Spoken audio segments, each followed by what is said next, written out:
لیکن جو عورتیں صبر نہ کریں ان کے بارے میں بڑی سخت وعید ہے. عبد الرحمن بن شبل کہتے ہیں کہ رسول اللہ صلی اللہ علیہ وسلم نے فرمایا بے شک فساق جہنمی ہیں. کہا گیا اللہ کے رسول فساق کون ہے؟ جیسے فاسق ہوتا ہے نا اسی سے فساق. آپ نے فرمایا عورتیں. یہ عورتیں ہیں. ایک آدمی نے کہا اللہ کے رسول کیا وہ ہماری مائیں اور ہماری بہنیں اور ہماری بیویاں نہیں؟ آپ نے فرمایا کیوں نہیں، لیکن جب ان کو نعمتیں ملتی ہیں تو شکر نہیں کرتی اور جب ان کو آزمایا جاتا ہے تو صبر نہیں کرتی.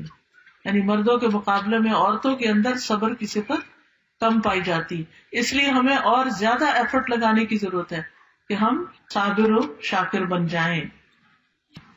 سورۃ الملک میں اللہ تعالیٰ فرماتے ہیں الذی خلق الموت والحیات لیبلوکم ایکم احسن عملا، کہ اس نے زندگی اور موت بنائی تاکہ تمہیں آزما کے دیکھے کہ تم میں اچھے کام کون کرتا ہے. ان آیات سے پتہ چلتا ہے کہ دنیا میں ہر انسان کو ضرور آزمایا جائے گا، یعنی ہر ایک کا امتحان ہوگا، کیونکہ اس دنیا میں ہم آئے ہی امتحان کے لیے ہیں.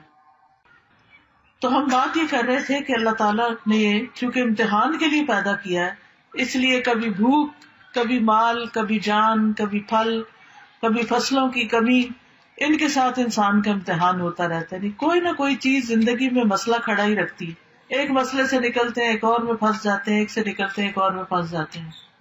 یعنی کوئی نہ کوئی غم ہمیں لگا ہی رہتا ہے. تو ایسی صورت میں کیا کرنا چاہیے کہ جب کوئی مصیبت پہنچے تو کیا کہنا چاہیے؟ انا للہ و انا الیہ راجعون. کوئی چیز چلی گئی، ہم بھی اللہ کے، ہم بھی جانے والے. اپنی موت کو یاد کر لیں. یعنی جب کوئی فوت ہو تو اپنی موت یاد کریں، ہم نے بھی چلے جانا ہے، یہاں تھوڑی بیٹھے رہنا ہے. تو اس طرح مومن کے دل کو سہارا ہو جاتا ہے. وہ کسی کی وفات پر اتنا افسوس نہیں کرتا کہ اپنا آپ ہی گنوا دے، کھپا دے، اپنے آپ کو ہی ختم کر دے.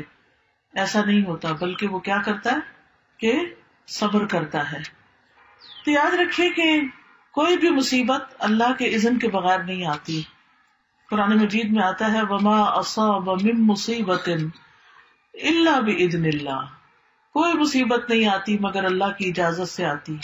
ومن یؤمن باللہ یہد قلبہ، اور جو اللہ پر ایمان رکھتا ہے، اللہ پہ اعتماد کرتا ہے، اللہ اس کے دل کو ہدایت بخشتا ہے. اس مصیبت کے اندھیرے میں بھی اللہ تعالیٰ اس کو صحیح رستہ دکھا دیتا ہے، اس کا حل بتا دیتا ہے.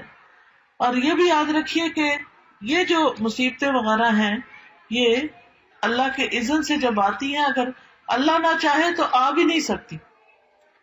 یعنی یہ ہماری تقدیر میں ہوتی ہیں کہ اس بندے کو اس چیز سے آزمانا ہے.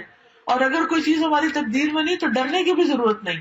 یہ جو ہم وہم کا شکار ہو جاتے ہیں نا، خوف کا، پتہ نہیں یہ نہ ہو جائے، پتہ نہیں میرے بڑھاپے میں کیا بنے گا، میری اولاد نہیں ہے، میری تو شادی بھی نہیں ہوئی، میرا کیا ہوگا. اگر جن کے بچے ہوتے ہیں وہ بھی کہتے ہیں پتہ نہیں بچے اچھے نکلیں گے نہ، پتہ نہیں ہمارا ساتھ دیں گے نہ، پتہ نہیں کاروبار کو کچھ نہ ہو جائے، پتہ نہیں نوکری نہ چھوٹ جائے، پتہ نہیں یہ نہ ہو جائے. اس طرح کے توہم بھی نہیں کرنے چاہیے. یہ شیطان کے وسوسے ہوتے ہیں، کیونکہ اس کا پسندیدہ کام ہے بندہ مومن کو غمگین رکھنا. ٹھیک ہے، تو آپ نے غمگین نہیں رہنا، فوراً اللہ کی طرف رجوع کرنا ہے کہ آج تک میرا رب مجھے پال رہا ہے، آئندہ بھی وہی پالے گا. بس تسلی. اور اگر کوئی مصیبت آنی نہیں تو وہ میری فکر کرنے سے آنی جانی. کیونکہ ما اصابہ لم یکن لیخطئہ وان ما اخطأہ لم یکن لیصیبہ. جو چیز آنی ہے وہ ٹل نہیں سکتی اور جو نہیں آنی وہ آ نہیں سکتی. تو جو آنی ہے اس نے آنا ہے. اس کے لیے اللہ سے دعا کرنی چاہیے کہ اللہ سبحانہ وتعالی ہمیں عافیت میں رکھے، اور اگر کوئی چیز آ کے ہٹ کرے تو صبر کی توفیق عطا فرمائے تاکہ اس کا اجر حاصل ہو سکے، اجر نہ گنوائیں ہم. پھر آپ دیکھیے کہ کبھی کوئی مصیبت آتی ہے تو ہم لوگوں کو بلیم کرنا شروع کر دیتے ہیں. اس نے نظر لگا دی ہے، اس نے جادو کر دیا ہے، اس نے حسد کر لیا ہے. اس سے بھی ہے کہ انسان جو ہے اس کے اندر ایک اور طرح کی خرابی پیدا ہونے لگتی. جو نظر بھی لگی نا تو اللہ کے اذن سے ہی لگی، ورنہ ہر وقت لوگ ہمیں دیکھتے نہیں رہتے، وہی لوگ دیکھ رہے ہوتے ہیں، ہمیں کچھ بھی نہیں ہوتا، اور کسی دن ان کی نظر ہمیں لگ جاتی ہے. تو لوگوں کی آنکھیں بند کر سکتے نہیں کر سکتے. ہمیں کیا کرنا چاہیے؟ حفاظت کی دعائیں پڑھنی چاہیے. صدقہ خیرات کرنا چاہیے، ایسے کام کرنے چاہیے کہ جس سے اللہ تعالیٰ ہمیں محفوظ رکھے، نہ کہ ہم نجومیوں کے پاس جائیں کہ اچھا میرے جادو کس نے کیا اور فلاں کام کیسے ہو گیا. نہیں، غیب کی خبریں اللہ کے سوا کسی کو نہیں پتا، ان چیزوں کے پیچھے نہیں پڑنا چاہیے. پھر اسی طرح بعض اوقات جو مصائب ہوتے ہیں یا آزمائشیں ہوتی ہیں وہ بندے کے حق میں بڑی خیر ہوتی ہے، اس سے بندے کے اندر اللہ کی طرف قریب ہونے اور اللہ کی رضا حاصل کرنے کا شوق پیدا ہوتا ہے. رسول اللہ صلی اللہ علیہ وسلم نے فرمایا، اللہ جس کے ساتھ بھلائی کا ارادہ کرتا ہے اس کو مصیبت میں مبتلا کر دیتا ہے. اب وہ بندہ جو بھاگا جا رہا تھا دنیا کی طرف، جب پڑی اس پر مصیبت تو اب کیا ہوا؟ اللہ کی طرف اس نے رجوع کر لیا، اس نے اللہ کے سامنے رونا شروع کر دیا، دعائیں مانگنی شروع کر دی، ذکر اذکار وظیفے کرنے شروع کر دیے. اتنا ذکر ہم عام طور پہ کرتے ہیں جب ہم خوشحالی میں ہوتے ہیں؟ نہیں، لیکن جب مصیبت آتی ہے تو پھر دن رات دعائیں کرتے ہیں، اور دعا عبادت ہے، ہم ہر وقت عبادت کی حالت میں ہو جاتے ہیں. پھر اسی طرح ہے کہ اللہ تعالیٰ بندے کو اس کے ذریعے صاف کرتا ہے، گناہ پاک ہوتے ہیں. حدیث میں آتا ہے مسلمان کو جو بھی پریشانی، رنج، غم، ملال، تکلیف کچھ بھی پہنچتا ہے، حتیٰ کہ کوئی کانٹا بھی اس کو چبھ جاتا ہے، تو اللہ تعالیٰ اسے اس کے گناہوں کا کفارہ بنا دیتے ہیں اور اس کو اس کے ذریعے پاک کر دیتے ہیں. پھر اسی طرح ایک جگہ پر تو یہ آتا ہے کہ یہ اللہ کی محبت کی علامت ہوتی ہے. ہم تو جس سے محبت کرتے ہیں اس کو زیادہ اچھی اچھی چیزیں دیتے ہیں، لیکن اللہ کی محبت بندوں کی محبت سے مختلف ہے، وہ اس کو تکلیف میں مبتلا کر کے اپنی طرف لے آتے ہیں. حدیث میں آتا ہے اذا احب اللہ قوما ابتلاہم، جب اللہ کسی قوم سے، کچھ لوگوں سے محبت کرتا ہے تو ان کو امتحان میں مبتلا کر دیتا ہے، اور یہ اللہ کے قرب کی علامت ہوتی ہے. اور اس میں آپ دیکھیے کہ ایک حدیث سے پتہ چلتا ہے کہ آپ نے فرمایا کہ ان میں سے کچھ لوگ آزمائش پہ بہت خوش ہوتے ہیں بنسبت اس شخص کے جو کچھ دیے جانے پہ خوش ہوتا ہے. وہ امتحان پر کہتا ہے کہ اللہ نے ہم سے محبت کی، اللہ نے ہمیں یاد رکھا. اور صحابہ میں یہ ہوتا تھا کہ اگر انہیں کوئی مشکل نہیں پیش آتی تھی، ہر وقت خوشیاں ہی خوشیاں، تو فکر مند ہونے لگتے تھے کہ کہیں اللہ تعالیٰ ہم سے ناراض تو نہیں. اس کا یہ مطلب نہیں کہ ہمیں مصیبتیں مانگنی چاہیے، نہیں، ہرگز نہیں. عافیت مانگنی چاہیے، عافیت کی دعا اللہ کو پسند ہے، لیکن اگر مشکل آ جائے تو مسکرا کے مقابلہ کرنا چاہیے، نہ کہ رونا پیٹنا ڈال دے.